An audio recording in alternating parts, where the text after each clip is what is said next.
பார்க்கிறோம். என்னது?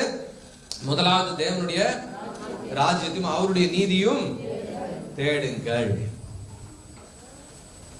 அன்பான தேவ ஜனமே, முதல்ல கர்த்தரை தேடுங்க. இப்போ இந்த கர்த்தரை தேடணும்னு நம்ம வசனம் சொல்லிடுச்சு. எப்படி தேடுறது? அவரை இரண்டு வகையாக அவரை தேடலாம்.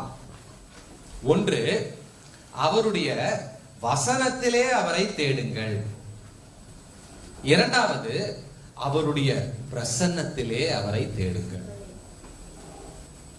இந்த இரண்டு வகையில் தான் நீங்கள் ஆண்டவரை தேட முடியும். தயவு செய்து இயற்கைக்கு அப்பாற்பட்ட ஏதோ ஒரு வகையில விதத்துல ஆண்டவரை தேடலாம் அப்படின்னு நீங்க நினைக்காதீங்கம்மா. ரொம்ப சிம்பிளான வழி கொடுத்திருக்கிறார். என்னது? என்னுடைய வசனத்துல என்ன தேடு, என் பிரசன்னத்துல என்ன தேடு. வசனத்துல தேடுனா என்ன அர்த்தம்? வேதத்தை வாசித்து அவரை தேட வேண்டும். பிரசன்னத்துல தேடுனா என்ன அர்த்தம்? ஜபம் பண்ணி அவரை தேட. இப்ப இந்த இரண்டு காரியத்தையும் நான் கொஞ்சம் தெளிவா உங்களுக்கு நான் சொல்லணும்னு ஆசைப்படுகிறேன். முதல்ல நம்ம வசனத்தை எடுத்துக்கலாம். அவருடைய வசனத்தில் அவரை தேட வேண்டும் என்றால் என்ன அர்த்தம்? வேத புத்தகத்தை நீங்கள் அன்றாடம் வாசித்து தியானித்து ஆராய்ந்து பார்க்க வேண்டும். இது சம்பந்தமா சில முக்கியமான விஷயத்தை நான் சொல்லணும்னு ஆசைப்படுறேன். தயவு செய்து வேத புத்தகத்தை விக்கிரகமாக பயன்படுத்த கூடாது. எப்படி? இது உங்களை காப்பாத்தாது. வேத புத்தகத்தை நீங்க இப்படியே நெஞ்சு மேல வச்சுட்டே அப்படியே தூங்குனீங்கன்னா வசனம் எல்லாம் அப்படியே மைண்டுக்குள்ள போயிருமா? சொல்லுங்க, போக. அதனால டெய்லி காலையில முத்தம் கொடுக்குறீங்க பைபிளுக்கு, ஆண்டவர் உங்களை காப்பாத்திடுவாரா? அப்படி அல்ல. இதை ஒரு விக்கிரகமா பயன்படுத்த கூடாதுமா. இதை நீங்க படிக்கணும். படிச்சா மட்டும் போறாது, அதன்படி நடக்கணும். அப்பதான் உங்களை இது காப்பாத்தும். நல்லா கவனிங்க. பைபிள் இங்க இருக்கு, நான் இங்க இருக்கேன், அது என்ன காப்பாத்துமா? சொல்லுங்க, காப்பாத்து. இவ்வளவு பக்கத்துல வந்துட்டேன், காப்பாத்துமா? இவ்வளவு பக்கத்துல இருக்க, இவ்வளவு பக்கத்துல, இவ்வளவு பக்கத்துல, இப்போ இப்போ இப்போ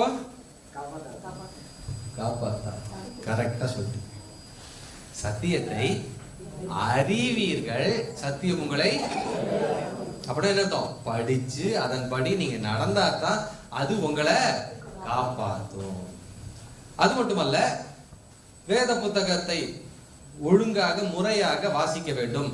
தினமும் கேலண்டர்ல ஏதோ ஒரு வசனத்தை வாசிச்சுட்டு ஆண்டவர் எனக்கு இன்னைக்கு வாக்குத்தத்தம் கொடுத்துட்டாரு அப்படின்னு சொல்லிட்டு நீங்க போக கூடாது. அது உங்களை காப்பாத்தாது.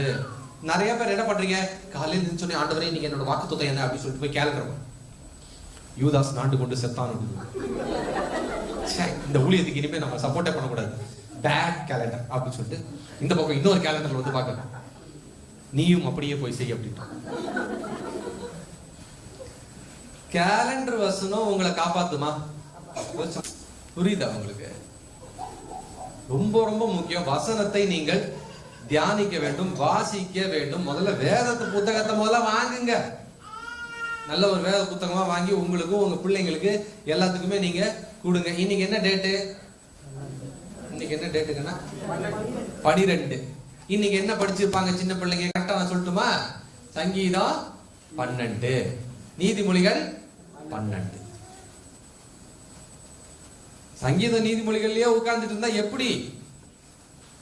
இன்னும் கொஞ்சம் முன்னாடி வாங்க, புதிய ஏற்பாடு வாங்க, சுவிசேஷ புத்தகத்தை படிங்க. அதுக்கப்புறம் நிருபங்கள் இருக்குல்ல, அதை படிச்சிருக்கிறீங்களா? படிச்சிருக்கீங்களாமா? நிருபம் படிச்சிருக்கியா? படிச்சிருக்கியா? பால் எழுதின லெட்டர்ஸ் என்ன? யாரு சின்ன பிள்ளைங்க எல்லாம் யாரு எழும்பி பால் எழுதின லெட்டர்ஸ் எல்லாத்தையும் லிஸ்டா சொல்லுங்க பாப்போம். சரி, வாலிப பிள்ளைங்க கூட சொல்லலாம். பவுல் எழுதின நிருபம். வாலிப பிள்ளைங்க யாராவது எழுப்பி எந்த லெட்டர்ல இருந்து ஆரம்பிச்சார் முதல்ல? அவரு ரோமர்ல இருந்து ஆரம்பிச்சு எத்தனை லெட்டர் எழுதினாரு? எபிரேயர் சேர்த்தா 14. எபிரேயர் யாருன்னு தெரியல நமக்கு, அதனால 13. ஓகேவா? என்னென்ன லெட்டர்ஸ்? வாலிப பிள்ளைங்க யாராவது சொல்லுங்க. இம்மீடியட்டா 200 ரூபாய் கிஃப்ட் அண்ணன் கொடுப்பாரு, வாங்கிக்கோங்க.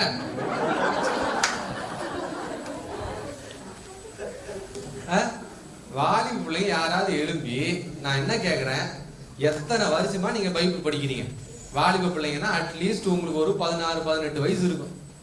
எத்தனை வருஷமா படி? நான் என்ன கேட்கிறேன், பால் எழுதுன லெட்டர், அதாவது ரோமர்ல இருந்து 13 நிருபம் டக்குன்னு சொல்லுங்க பாப்போம். சங்கீதம் 23 ஈஸியா சொல்லிடுவீங்க. சங்கீதம் 91 ரொம்ப ஈஸியா சொல்லுங்க. சங்கீதம் 100 ரொம்ப ஈஸியா சொல்லுங்க. 1 சொல்லிடுவீங்க.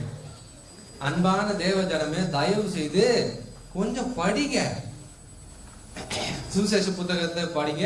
அதுக்கப்புறம் அப்போஸ்தலர், ரோமன்ஸ், 1 கொரிந்தியர், 2 கொரிந்தியன்ஸ் எல்லாத்தையும், பிலிப்பியர், கொலோசியர், கலாத்தியர், எபேசியர், தெசலோனிக்கேயர், தீமோத்தி, தீத்து, பிலிமோனு, எபிரேயர் எல்லாத்தையும் நீங்க படிக்கணும். அதுலதான் உபதேசம் இருக்கு. உபதேசம் எப்படி நடக்க வேண்டும் என்று, கிறிஸ்டியன் எப்படி இருக்கணும், அதுலதான் இருக்கு. அதை நம்ம படிக்கிறதே இல்லை. நமக்கு தேவையெல்லாம் என்னது? நான் உன்னை பெருக பண்ணுவேன். நீ போற இடம்லாம் உனக்கு நெய்யா ஒளியும், வலிக்கு விழுந்துருவீங்க. நிறைய நெய் நல்லது இல்ல. புரியுதா? வேத வசனத்தை பொறுமையா நிதானமா வாசிங்கம்மா, டைம் எடுத்து வாசிங்க. வாலிப பிள்ளைங்களுக்கு நான் ஒரு சஜஷன் கொடுக்குறேன். உங்களுக்கு ஒருவேளை தமிழ் வேதாக புத்தகம் வாசிப்பது ரொம்ப கஷ்டமா இருக்கு, ட்ரையா இருக்கிற மாதிரி இருக்கு அப்படின்னா, இங்கிலீஷ் பைபிள், நல்ல பெரிய ஸ்டடி பைபிள் வாங்கிக்கோங்க. கொஞ்சம் விலை ஜாஸ்தி தான், பரவாயில்ல, விலை கொடுத்து வாங்குங்க. வாங்கினீங்கன்னா அதுல டாபிக்கா போட்டிருக்கும். அதை வச்சு நீங்க படிச்சு, தமிழ்லயே இப்ப விளக்க உரைகள்லாம் வந்துருச்சு ரொம்ப அழகா. அதனால அதை எடுத்து வாசிச்சீங்கன்னா உங்களுக்கு தெரியும் என்ன நடக்குதுன்னு தெரியும். அதனால ஆண்டவரை தேடணும்னா முதல்ல வசனத்துல நீங்க அவரை தேடணும்.